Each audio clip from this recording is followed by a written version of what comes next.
Hare Krishna. I just been reflecting about, well, a lot of people around me seem to be suddenly kind of frightened. One person, and she was feeling really awkward when she was out shopping. People have been noticed wearing face masks around, and apparently this kind of panic it seems to be spreading around a bit.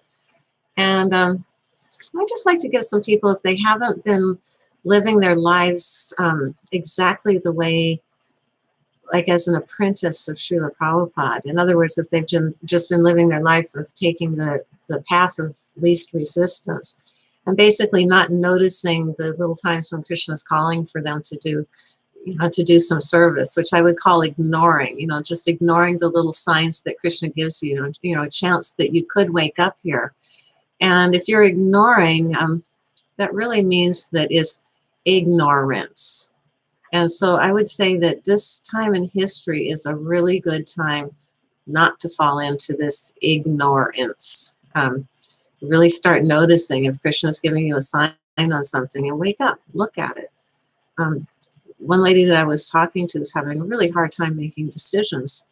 And my advice to her was, think of your life like a story, and you're writing the story. And there's some big changes coming up. So some people might be writing a story in which they become a victim, or they become, desperate. A lot of different scenarios that can happen. I just want to say, here at Nunandigram, we're writing a really beautiful story. We're writing a story in which we're able to help Srila Prabhupada from a position of strength, that even though there's so much turmoil going on, we're fine. We take care of cows, we grow our food, we get together, we chant, and it's being transported to this transcendental realm. So what's going on in the material world doesn't really matter so much. And the way you get there is simply through realizing that Krishna is right there in his name, having kirtans the way that Srila Prabhupada, in the way he instructed us to have kirtans. Oh, I should have brought the paper so I could read another quote. But anyway, I think this is long enough for today's video. But that's my message today. If you need to make a decision, just don't ignore the signs. Hare Krishna.